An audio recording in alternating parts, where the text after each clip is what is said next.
Well, guys, they actually did it.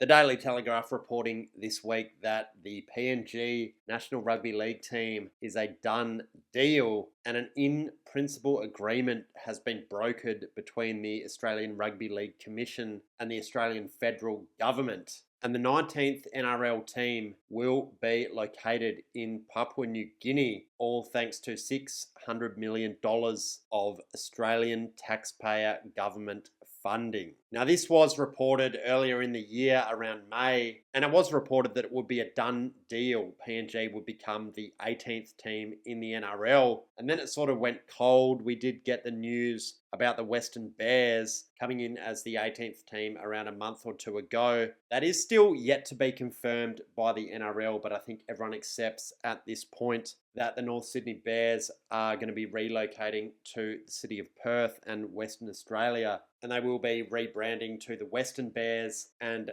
beginning in the 2027 season when it comes to the NRL. And after that was announced, people thought maybe the PNG thing had gone cold. It was being put on the back burner for a little bit, but it seems this PNG team will be coming into the National Rugby League in the year 2028, just one season after the Western Bears. And of course, the architect of this whole transaction of the $600 million has of course been Anthony Albanese. And the idea being that it is sort of a nation building diplomatic agreement with PNG. The Australian government are getting concerned that you are going to have big investment from China in that country. We know China obviously very well known for their Belt and Road Initiative, where they do go in and build a bunch of roads, a bunch of highways, a bunch of bridges. And in return for that, they do exploit the natural resources of developing countries. They do set up mines and they do suck all the resources out, and the money is basically sent back to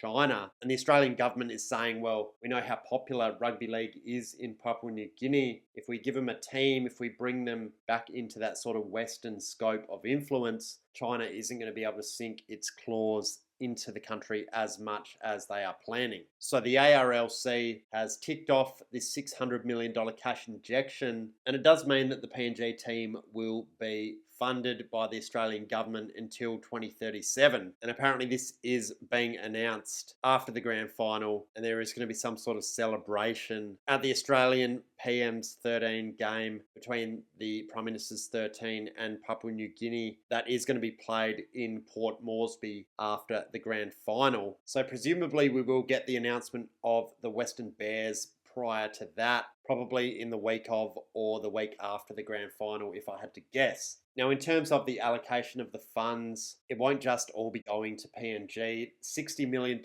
of the license fee, which is going to be paid by the government for the team to come into the competition, will be shared between the other 17 clubs. So they will get around $3.5 million. And it is up to each club how they allocate those funds, whether they pay down debt, whether they invest in some training facilities, whether they do add more pokies. It is sort of up to the clubs to allocate those funds as they see fit. But it does mean the remaining $540 million will be needed to set up the PNG team, invest in the football operations. It will include some foreign aid where they do engage with the kids, invest in education, invest in social workers, maybe set up some rec centres, build some schools, all the rest of it. And they are saying that the team will be basically based in a gated community, a mini fortress, where it is going to be home to the training facilities, where it is going to host the players and their families. And you would think that will involve some sort of private security like you do see in places like South Africa. Big fences, big walls, security guards monitoring the exit and entry points, because obviously we know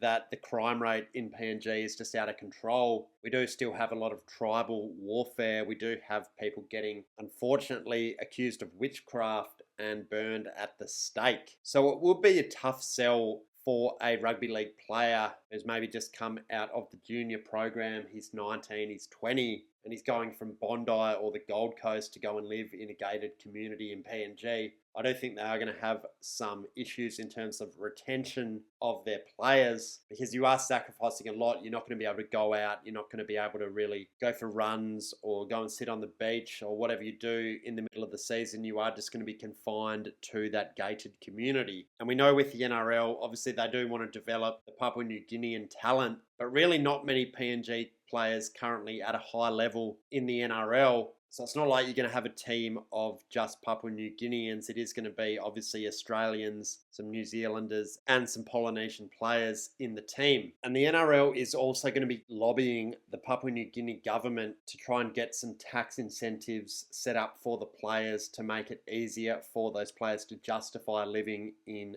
Papua New Guinea. Obviously, you're paying less tax. Compare that to Australia, where these guys are getting taxed at a rate of probably 47.5%. And if you're only paying 10 or 20 cents on the dollar in PNG, maybe it does become more attractive, especially for a couple of years. You set yourself up and then you get back to Australia or the Warriors. So it does raise the question, what does it mean for the NRL's expansion plans as a whole? Obviously, we all expect Perth will get done, and it does now sound like PNG is a done deal. So we will be at 19 teams by the year 2028, and it has been widely reported that the NRL does want to get to 20 teams, if not more. The clubhouse leader at this stage would be the South Island of New Zealand and the city of Christchurch. I have made a video about this, but they are building quite an impressive translucent roof stadium in the city of Christchurch. It is the second biggest city in New Zealand by metro population. Obviously, you do have the Warriors in the North Island in Auckland. So really it is a long way away. They are sort of seen as an Auckland team because they were formerly the Auckland Warriors. However, they do enjoy a lot of support around the country. So the most likely option for the NRL in terms of Team 20 will be a Christchurch team. I do think they need to be considering Adelaide.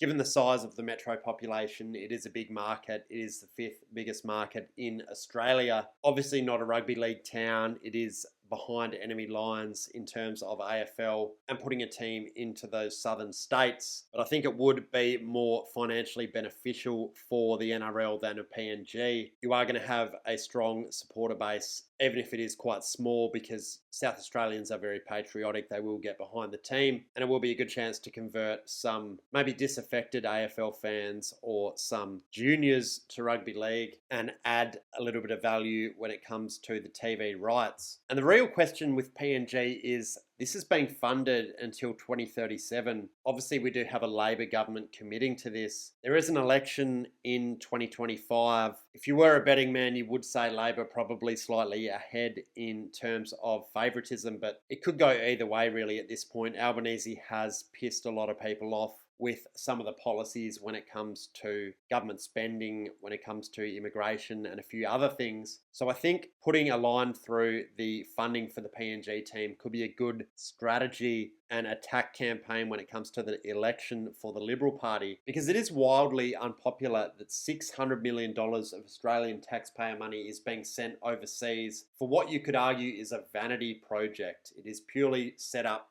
to win over diplomatic sort of goodwill in PNG and really sort of as an FU to China. And they're sort of packaging that up as a feel-good NRL team. And I think the Australian people do see through that. The PNG government obviously very chuffed with this, but of course they are. They're getting all this cash injected from Australia. They're getting a pathway for their juniors, for their young people to look up to want to play for a hometown NRL team. And it does make sense in that regard. Rugby league is very popular in PNG. It is supported by a lot of people, but there simply isn't the funding and the commercial benefit to sponsors, to the private sector in terms of investing in this. It is very likely that the PNG government wouldn't have a lazy $600 million sitting around to invest in this team. So it is purely reliant on Australian money being injected into the project. And given this is going to be a 10-year commitment, and really if you extrapolate that out to